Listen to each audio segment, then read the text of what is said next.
and you find it helpful to follow along, please turn in it to Hebrews chapter 5. This is where we're going to spend our time today.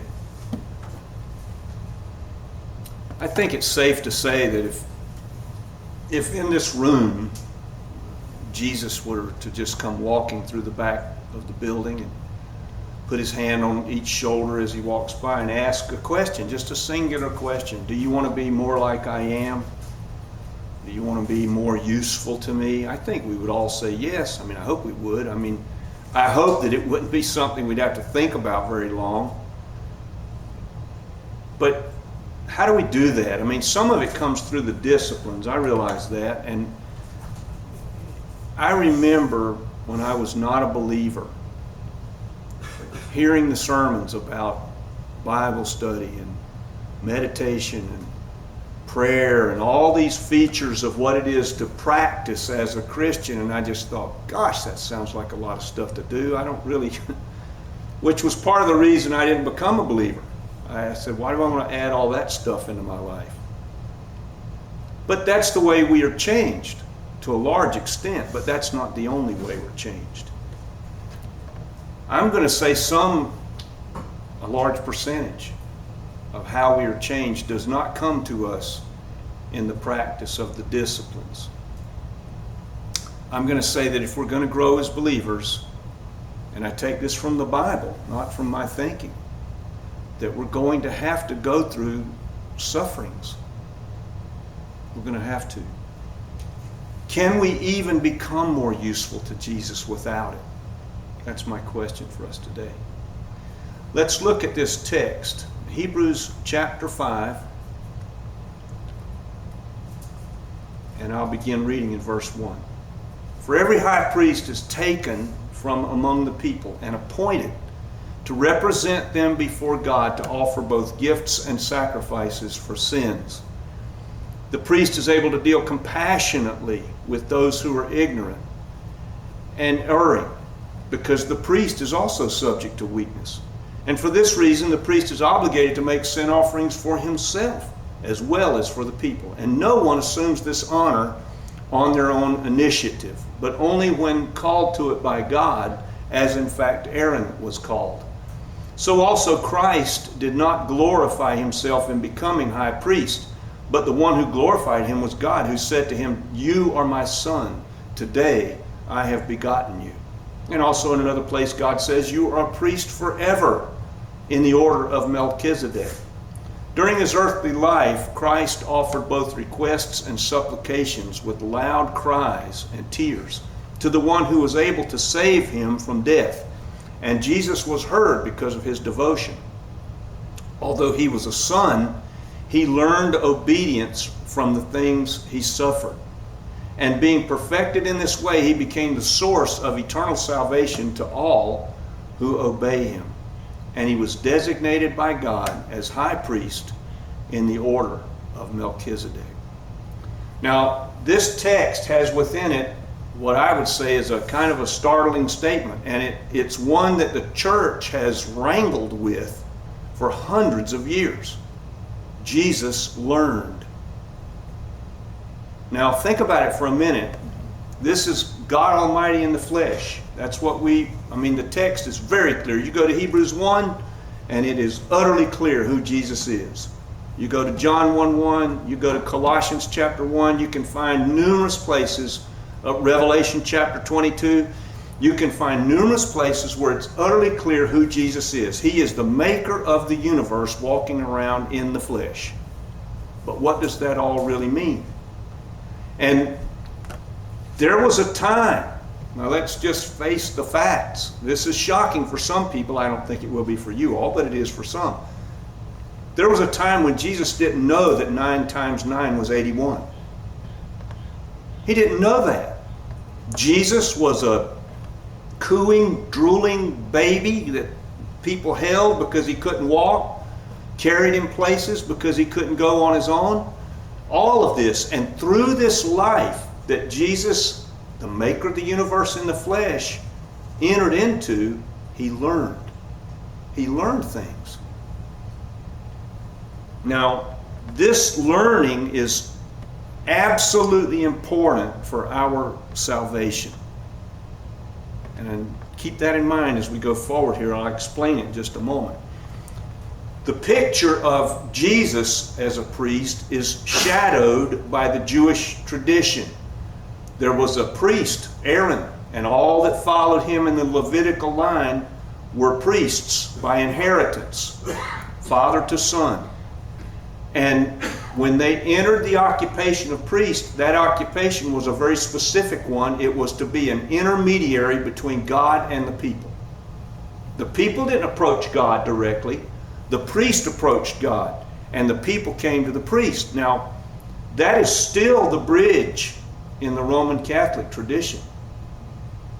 You have the priests, and you have the bishops, and you have the cardinals, and then you have the pope, all of whom function in this, what is called a vicarious way. That is, they stand between the people and God.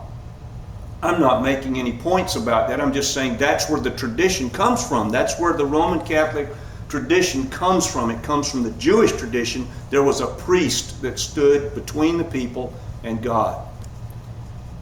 Now, when we say that Jesus as the high priest, maker of the universe in the flesh, learned, we are not saying that God learned. That is really important to keep in mind.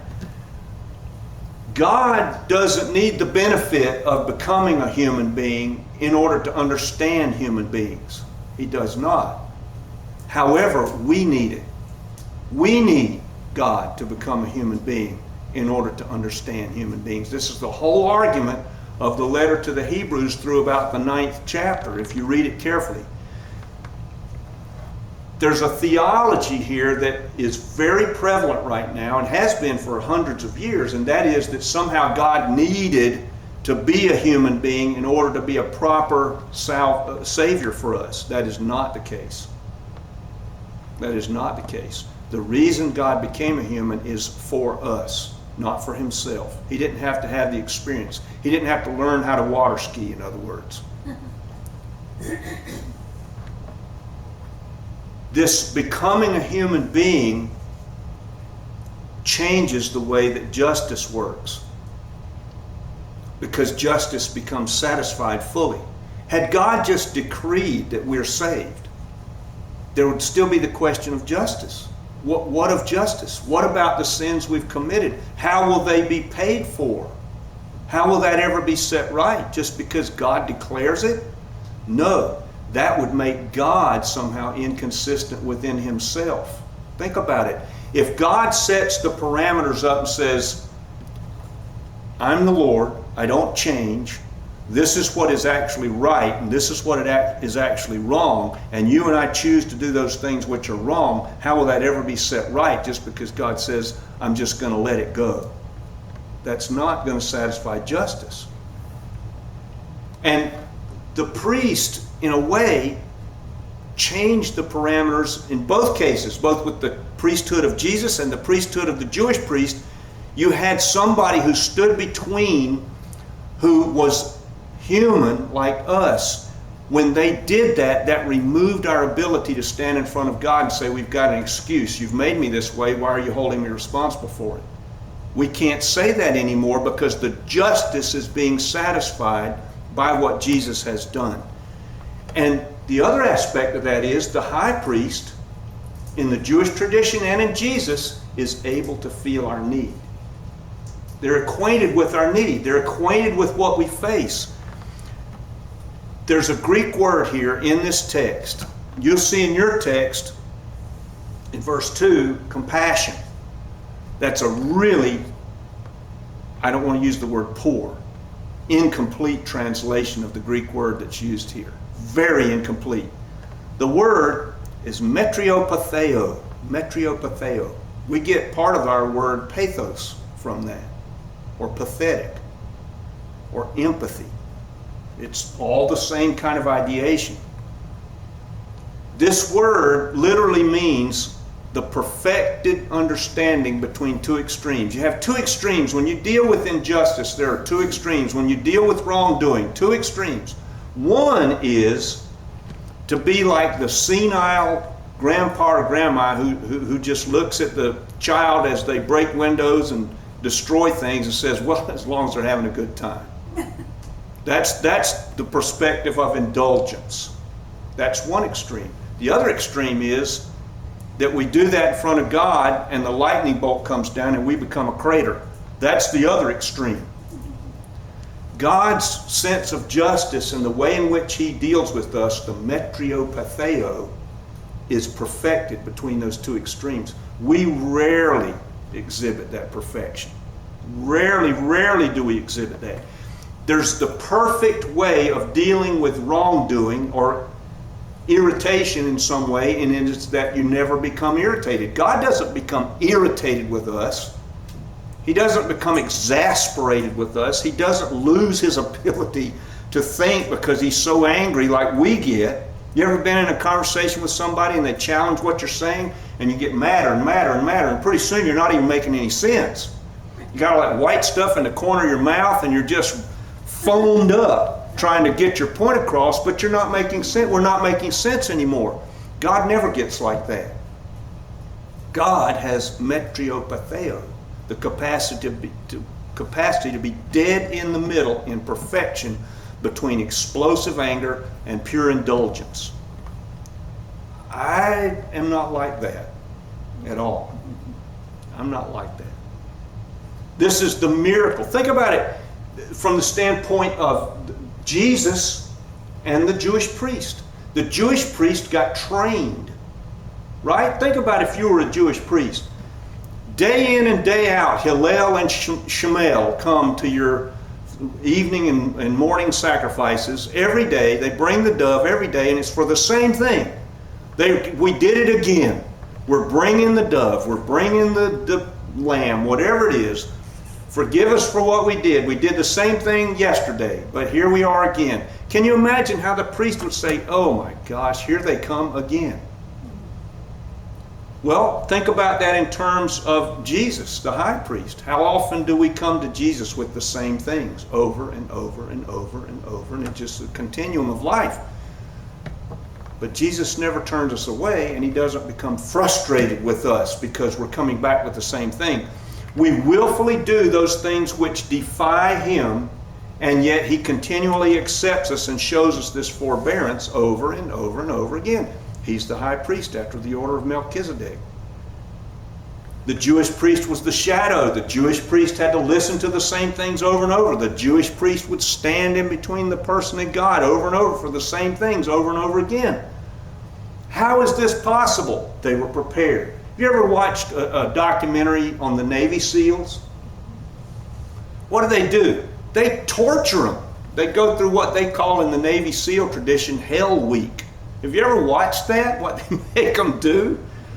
Can't sleep, you don't get to eat, you just keep going. They make you run all night, stuff like that. They make you get out and swim out to some place in some freezing water and then have to do little projects, little things with your, I mean, you're just so, if I lose a night's sleep, I'm pretty well done the next day. I'm not a happy person. I can barely function, and if somebody asks me too hard a question, I'm liable to get kind of angry about it because I can't think anymore. But the priests would be prepared for that in time. The Navy SEAL is prepared because they know that the Navy SEAL is going to face circumstances in a combat scenario where their life or death depends upon it, that they're able to respond properly in that moment. Jesus was prepared by the things he suffered for the same things.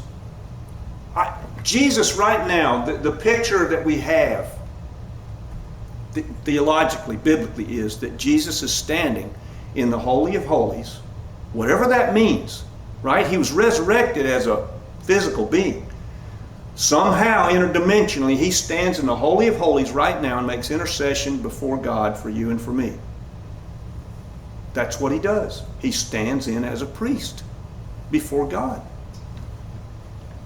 Now, it says here he also produced all these cries and tears in his prayers. That word that's translated there has the ideation of something being drawn out of him.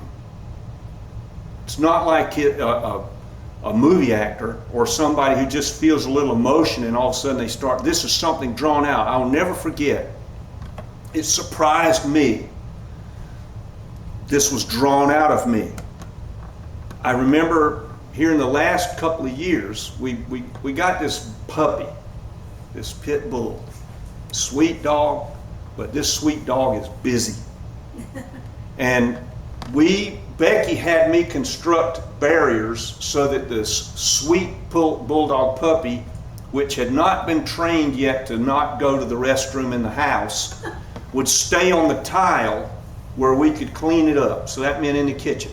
So I had these barriers, and they were about this high. Little dog was a tiny little thing. I thought, well, the barrier wasn't there 30 minutes before kaboom, and I look and Becky's on the floor, and she's got this big scratch on her leg. And I thought, oh my gosh. Well, wasn't long after that, the next time I see her walking with her dish to go into the kitchen and flops out on the floor, face down, tile her hard. I thought I had killed her. And a noise came out of me that I can't even make. It was involuntary. It was a cry that came out of me. I don't even know how to reproduce it. That's what this word means here with Jesus. These cries were coming out of him. Now, there is a kind of a scary part of this text. I'll go there in just a minute, but this idea of being prepared, think of it like this. When Jackson was little, this is so personal to me. When Jackson was little, I'm talking 3, maybe 4, I don't remember exactly how old he was. I put him to bed. You know, Becky had him during the day, and then when I came home from work, I had him until he went to bed, and I was the one that gave him a bath and put him to bed so that Becky could have some time, not Jackson time. And I'd sit there and read to him, pray with him, and then I would put him to bed. All right. All of a sudden, he started coming in our room 30 minutes, 20 minutes, an hour, whatever, after we'd put him to bed. And he'd just be standing there next to the bed holding his blanket. And I thought, what's going on? So I don't sleep well, or I sure didn't then. And this started to really make me mad. I mean, I got to get up tomorrow. My day doesn't change just because you don't want to go to bed right now. I've got to get up. So I started getting mad about it. I got so mad one night that I was in there with him. This is like 10:30, I don't know what time it was, and I'm sitting on his bed, and he's just sitting up. He's wide awake, and I said, do you just need a hug? And he said, yeah, and he reached over and hugged me. And I started thinking, what am I doing here? Why am I so angry? Well, my wise wife happened across a kind of I don't know what you'd call it, a blog, I guess, on the internet that said this is what you do when your child does this. And part of that explanation as to what I was to do was to prepare for it. It said, this is what you do. Your child comes into the room. You take your child by the hand. You don't say anything. You walk back to the bedroom.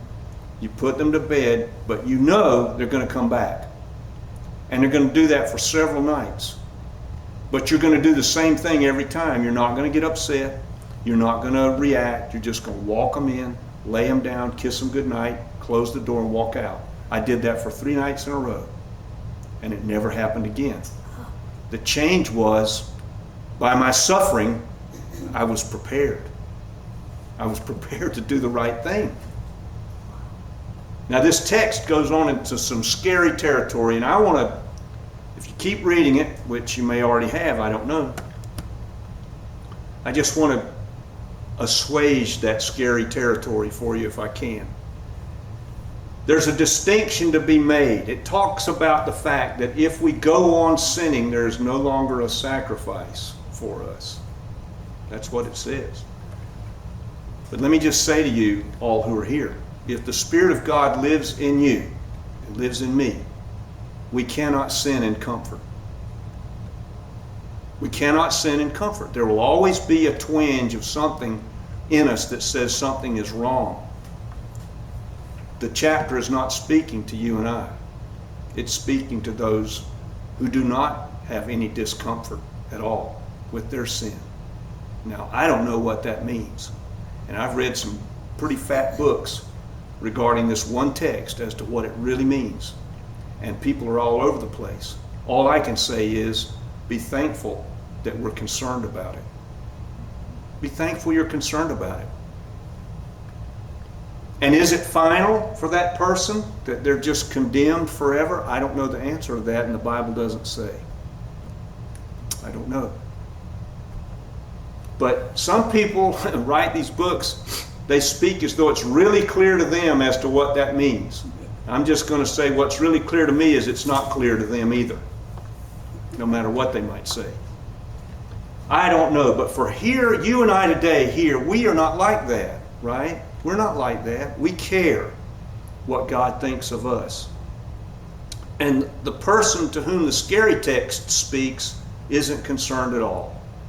That's a huge separation. But I do know this. For those of us who want to please God, we've got a high priest who is full of metriopatheo, the perfected way of dealing with you and me when we go wrong. And it's always available to us. Always. He knows where we're from. He knows who we are. He knows it because he's been us. He's been us. But this is where this becomes life-changing, at least for me. And think of it like this. There is a terrible truth with regard to what real love is. Real love is very demanding of the beloved. Very demanding. It's not the grandparent who just says, well, as long as they're having a good time. It's the Father who wants us to be the best as He made us to be. He wants us to be what He knows we can be. Have you ever heard a sermon, somebody tell you, I have, a sermon about praising God when life really hurts, when things are really bad? I remember a woman I used to know in New Jersey, something would happen, like she would drop a glass, or she would spill something, or wreck the car. She'd say, well, praise the Lord anyway. And I just thought, man, I'm not there. I'm not there. I've got a process to go through before I get there. But this text gets close. This text gets close. I don't know where everybody is, but if anybody's got a question they want to ask me or talk to me after the service, I'll stay as long as it takes.